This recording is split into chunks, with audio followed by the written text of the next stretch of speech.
It really is getting under the surface to say, what is valuable in this situation, or how can we create value from this situation to move forward in a positive way?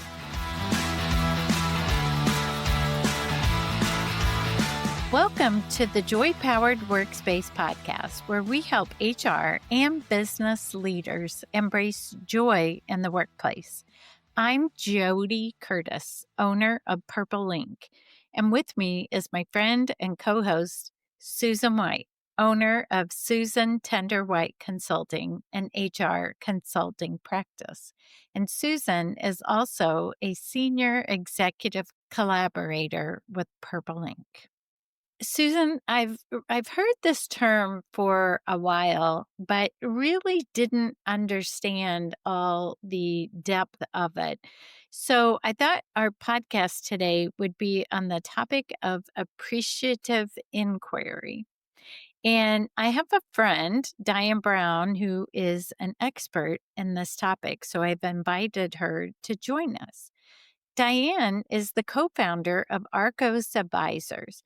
She finds tremendous reward in serving leaders and leadership teams focused on getting to the next level and achieving success with and through their people, not in spite of them.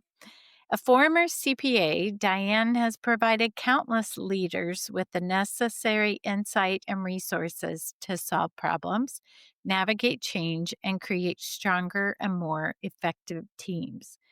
She is ProC certified advanced change practitioner, has the SHRM SCP certification, and is a trained facilitator for Conversations Worth Having, which uses appreciative inquiry to fuel productive and meaningful engagement.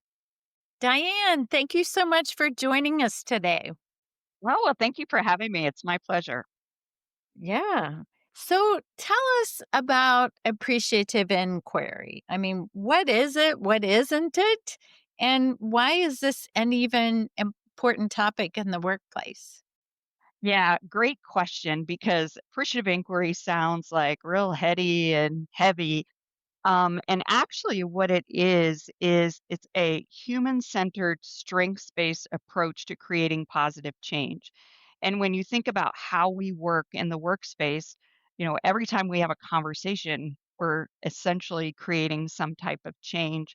We could use in how we approach certain projects. We're trying to create change, or even in strategic planning or change initiatives.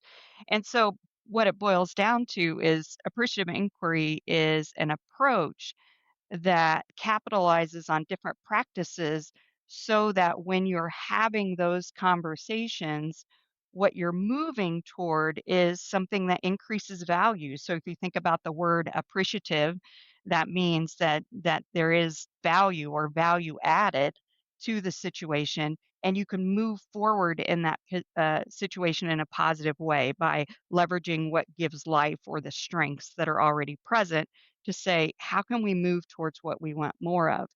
And so when we talk about appreciative inquiry and it sounds all great and nice, people say, oh, it's just about all the positivity, and it's just what you're trying to say is just focusing on the positive.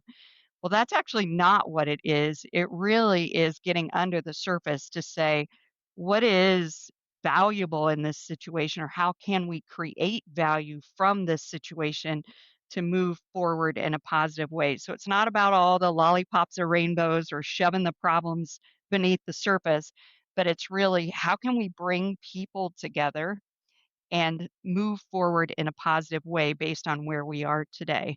And so that at a big picture level is what appreciative inquiry is all about. And leaders who are skilled in appreciative inquiry, and I think particularly as you think about HR is all about humans and bringing the best out of humans.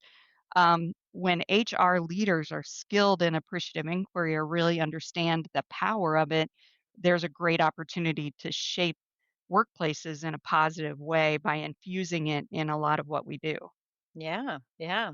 Well, as someone who has positivity as a strength, I love this. So, Mhm. Yeah, yeah. For sure.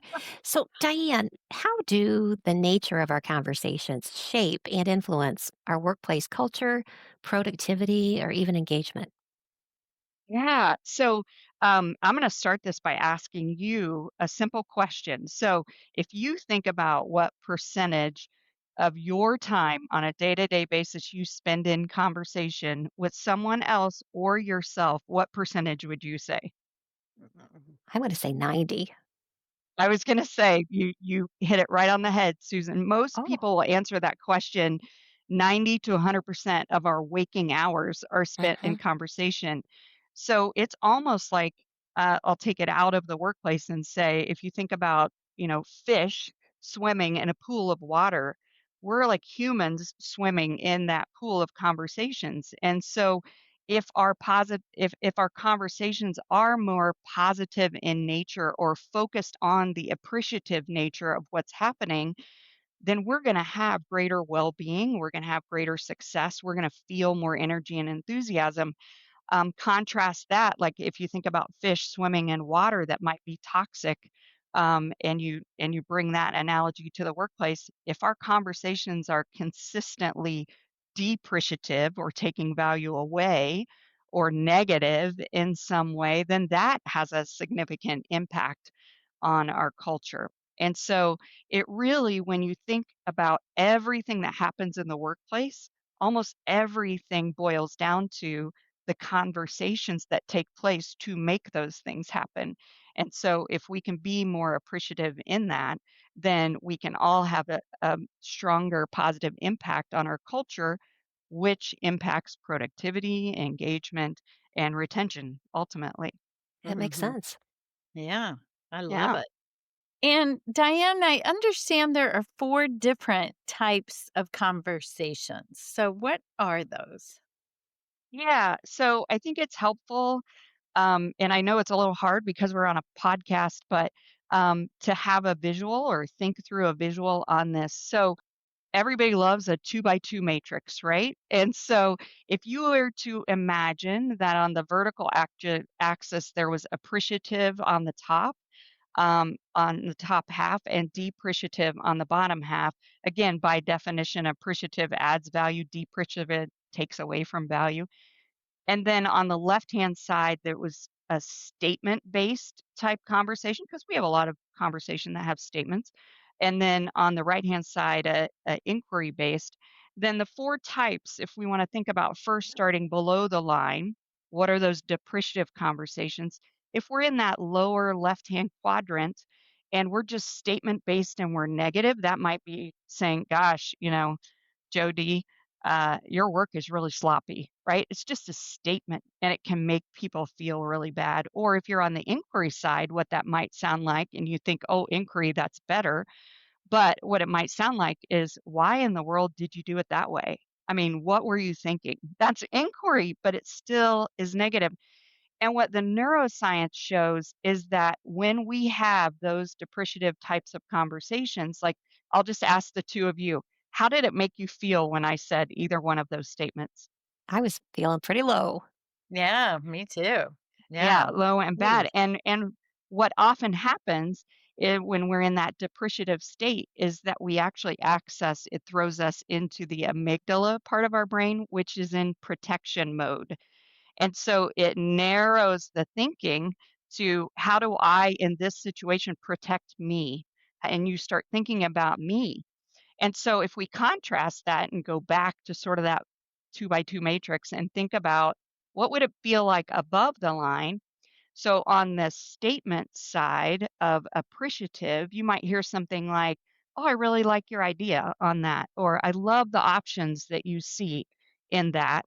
On the inquiry side, it might be, "Well, what might it look like if we choose option A or option B?" Or imagine if you were a year from now, what might you look at to see that this project is going to be successful? So I'll ask you again, if you think of like a positive or appreciative situation, how does that make you feel? Oh, you feel great. You Good. feel like you want to start offering up new more ideas, new or more Yeah. ideas. Yeah. Yeah, and so the neuroscience behind that is that it actually moves you from the back part of the amygdala to the front part, which is your neocortex, which really opens up your thinking, sort of broadens the view. It also helps you access more innovative thinking, creative thinking, and like you said, positivity. You want to offer more ideas and such. And so the in terms of the types of conversations, when you're in that lower left, it's destructive. When you're in the lower right, it's critical. When you're in the upper left, it's more affirmative. But when you're in that upper right-hand quadrant, that's what we would call conversations worth having.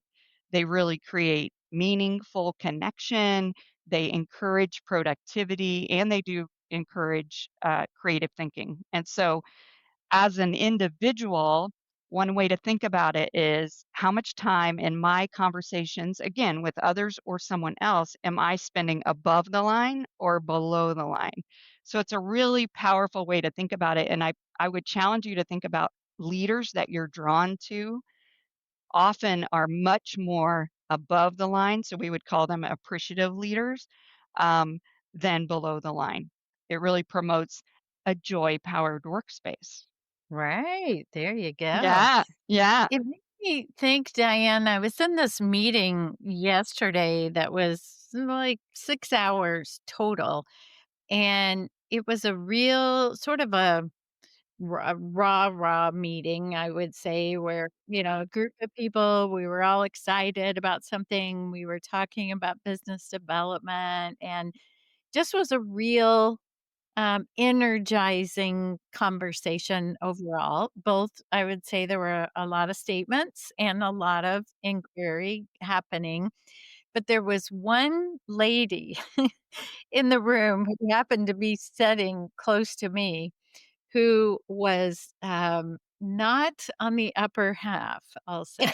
Uh-huh. And Yes, yeah, most things that came out of her mouth were of concerns or negative mhm, questions or negative statements or sort of a yeah, woe is me type of thing. And I don't think I talked to her a fair amount because she was at my table and like I was just thinking later, does she have any sense or self-awareness to think of how she was coming across to the rest of the group? Not that sometimes you mentioned earlier, life is not all about lollipops, right? We have right, to ask tough questions or make tough statements sometimes, but it just hers were like continuous.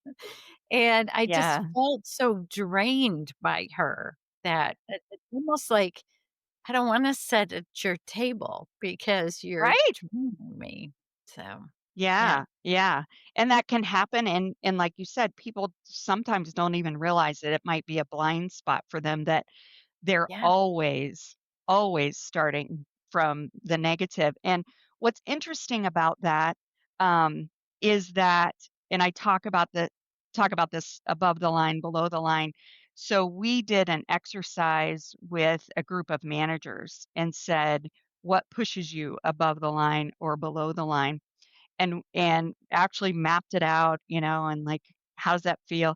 And what was interesting was in one of the situations, somebody said, "Well, what immediately puts me below the line is when somebody sends me a Teams chat that says, 'Can you come to my office?'"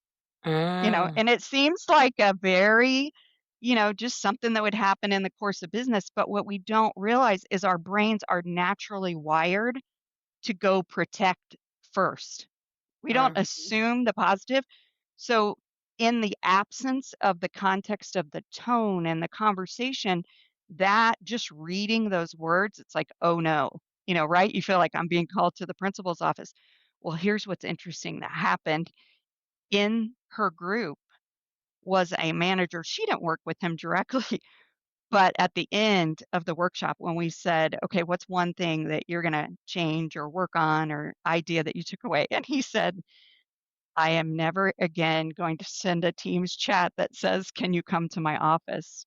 Mm. because and this is what he did. He immediately put his hand behind his head and he said, "Because it's putting my team members into protect mode before we Ah, Ah, even have the conversation."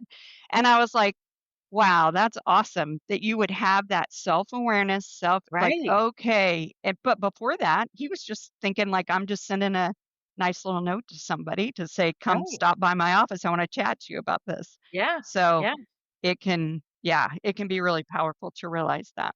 that's a great yeah, aha. I have to tell you, Diane, although we don't Yeah. have visuals in our podcasts and drawing Yeah. a two by two is very hard. I don't know if you caught Kim Scott, who wrote Radical Candor. She wrote a book last year, Yes. Radical Respect. And I was listening to her talk about the book, and she was saying that she believes that any problem in the world can be solved by a good two by two. I know. You know, Exactly. Yeah. I think she's right. Yeah, and I thought, "Okay, well, I've listened to podcasts before where 2 by 2s have been described, and, hopefully I described it well enough that the picture can be drawn because Uh, yes. I saw it's it so helpful." in my head. So thank Good. you. Yeah. Good, good, good. So, Good. Diane, I know that you believe there are three fundamental practices that can contribute to being a more appreciative leader. For our listeners, can you spell those three out for us? Yeah, I'll just highlight them quickly, and I do wanna be completely transparent that these 3 practices come from a book called Conversations Worth Having by Jackie Stavros and Sherry Torres, so anybody who wants more depth on them could go there, but I do think these are things that people could practice every day, and so the first small practice is kinda connected to what we just talked about. It's called tuning in. And so, in any conversation, in any situation, just stopping and sort of training yourself to pause before responding. And so, what's interesting in the neuroscience is they say you got to like a quarter of a second before you react naturally to just interrupt it. So, if we just pause, breathe, and get curious. Now, here's the interesting thing in the get curious part, what you can do for yourself is say, "Where am I right now? Am I above the line or below the line? Or what's in the background that I'm bringing to this conversation? Like, did I just come out of, a previous bad conversation? I'm not really prepared for this next one. Or did is there something going on in my personal life that I'm like, okay, I just need to take a moment to get centered before I go into this business conversation." But it's really tuning in to not only where you are, but also then to think about what might be on someone else's mind. And what that does is it helps us pause long enough to challenge our assumptions about what we might be making about what's going on and to challenge our own narrative in our head to say, what's real about this situation or our reaction to a situation?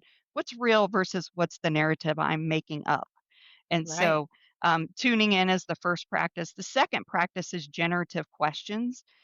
And so, if we're going to get curious and we're going to think about how can we get into that upper right hand quadrant of really having a meaningful, productive conversation, thinking ahead of time or thinking in that moment, just pausing long enough to say, how can I ask a generative question?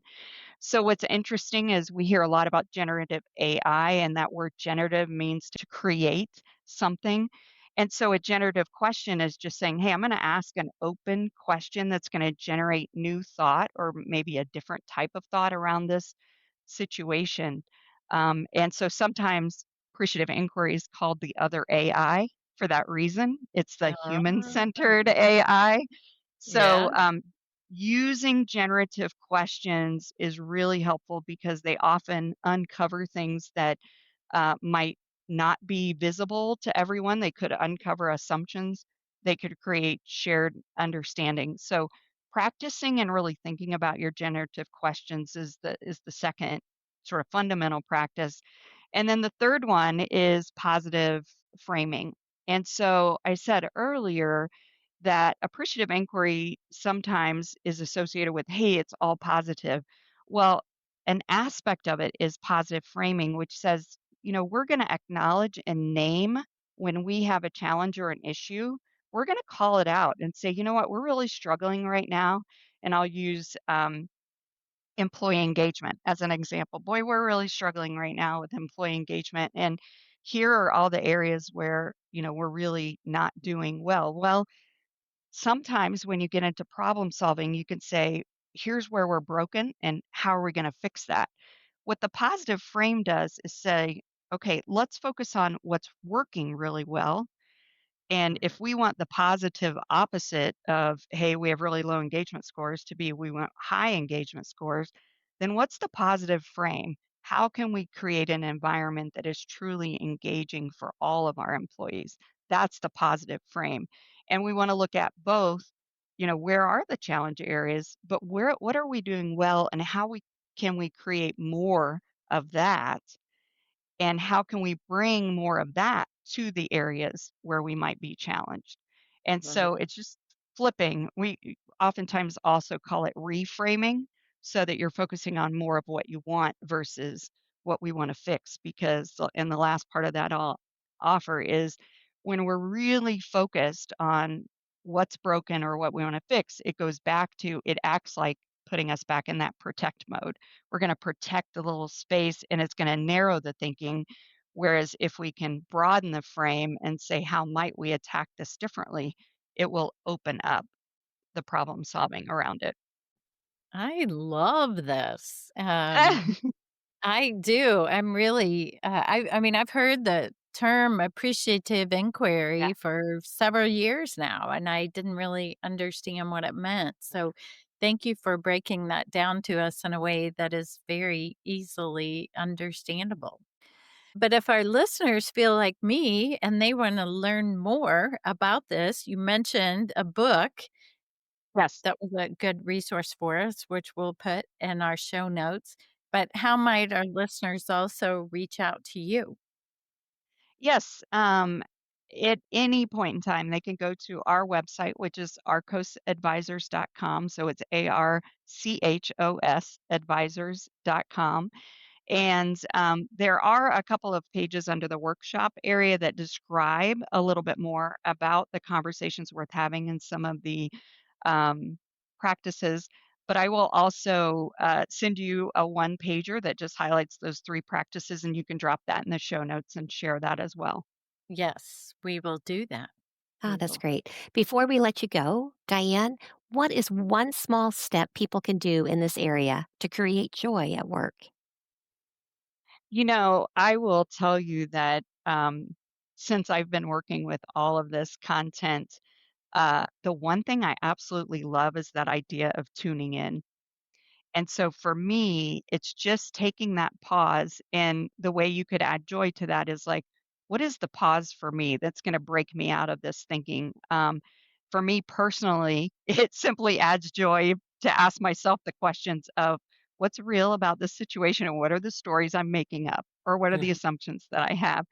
But if it's, hey, I need to sort of break out of this mindset because I've had a real tough morning and I'm going into another thing, it might be taking just a quick micro break, a 10-minute break. That's another version of tuning in or pausing. For some people, it might be listening to music, but just, I think, dialing up how you tune in that brings joy to you and sort of helps you reset around something. That's my thought around that. I think it's a great Yeah, one. I So love thank it. you. Thank you so much for joining us, Diane. Yeah. Yeah, well, thank you again for having me.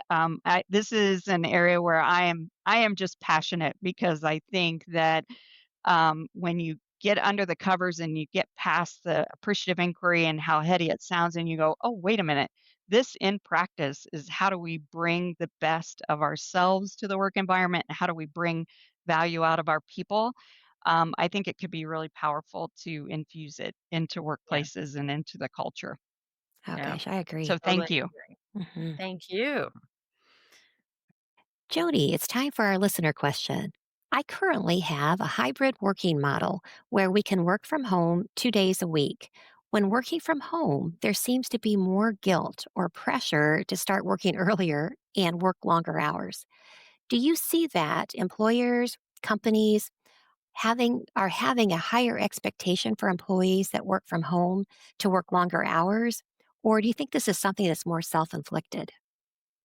Yeah, I thought this was a great question, and I'm not sure I have a great answer to it. But I do think I think about when I used to work 4 days of work a week, which was back in like 1998. Or no, back in 1996, I started working 4 days a week. And I definitely had a bit of a self inflicted thing that I felt like it was such a benefit to me to be able to have that schedule that I never wanted anyone to question it. So I clearly worked harder and found myself being crazy productive on the days I was working because that was an unusual schedule in the environment I was working in at the time. And I have to think that that is still happening today, but maybe it's happening more on both sides Mm, than I thought. And it made me think back to when I worked 4 days. Did other people, did they feel like they had higher expectations of me as well? So I think it sounds like you enjoy working from home, so you probably wanna keep that benefit as well too, that you don't want people to question it, so I suspect there's some inflicted self-infliction happening there as well too. But I can also see that many employers and companies, some who maybe don't like people working hybrid or people mm, working from home on certain days, that they almost want to continue to have that model proven to them, right? To mm, say, if they discover that it isn't working for the team or the group or the organization or the person, that they might be able to call people back to work at any time if it's not proving useful. So, my sense is there probably are higher expectations on both sides. What do you think, Susan? Well, I could reflect back when I was working for a large corporation. The people who worked remotely, they always were told it's a privilege. It's not a Yeah, right. And so yeah, there was this mindset that these people were getting a privilege. There was remote work policies they had to sign off on. And yeah, I think that the need to like always be available when you're working from home, I like to think that it's self inflicted, but we sent a lot of signals to people that, you know what, you're lucky to get to do it. And if you started to have a performance issue or there was any concerns, immediately that was the first thing that we take away. We want to see you in the office. So I don't think yes, you're crazy. I think that organizations probably are always wondering if it's a good decision not to have you under their roof. right, With that said, I would like to say for all of you that do work from home any part of your week, you've got to set boundaries. mm, And for your own mental health, it's very easy when you have your laptop there, you've got work that is never completely ever finished to go back in after the kids are in bed or to start early morning before the rest of your house wakes up and put in extra time. And I just am going to encourage you from a wellness standpoint, set some boundaries. Whatever time you would normally either start your commute or actually be in the office, tell yourself that's when I am going to start. And it's time at a certain time of the night, you're going to turn off the lights and that's workspace that you have, and you're going to give the other part of your life the intention and the attention that it deserves. So be right, kind to yourself. That's your companies may not tell you that. So yeah, we're going to tell you on the joy powered workspace, be kind to yourself. yeah. I love that. And one other thing I would add to that as well too is that I would have continual conversations with your boss or your manager to ask, how is it working for them? Sometimes Mm, we're hesitant to ask for that feedback because we're afraid they might not like it, right? Or that it might give them the opportunity to say, yes, this isn't working for me. But think about it from a perspective of, you know, I I do think this is a privilege, or I'm so grateful to have this opportunity, and I want to do everything to make it work. But maybe everything is not working, like you said, outside of your boundaries or trying to be available at all times as well too. So keep the conversation going on it. So, Right. That's a great point. yeah. Yeah. And now for our In the News. In a September article by FlexJobs.com, their analysis revealed 5 emerging industries with 30% or more growth in hybrid job postings. And those jobs included communications, insurance, sales, environmental positions, and legal jobs. Note that these were the fastest growing. Categories that already lead the hybrid job market include computer and IT, project management, accounting and finance, marketing, and customer service. So, among the 5 fastest growing categories for hybrid careers, communications has led the way, with posting more than doubling over the past 6 months. Insurance, sales, environmental, and legal roles followed, and they each increased by at least 30% in hybrid listings. So, interesting, I felt, because we are hearing so much about people being called back to the office, Mm. but there's a good number of roles where at least a hybrid environment is still available. If you're SHRM certified, you can get credit for listening to this episode. To get the code, go to getjoypowered.com/SHRM and fill out a short evaluation. When you finish the evaluation, you'll get the code and a link to a proof of participation certificate.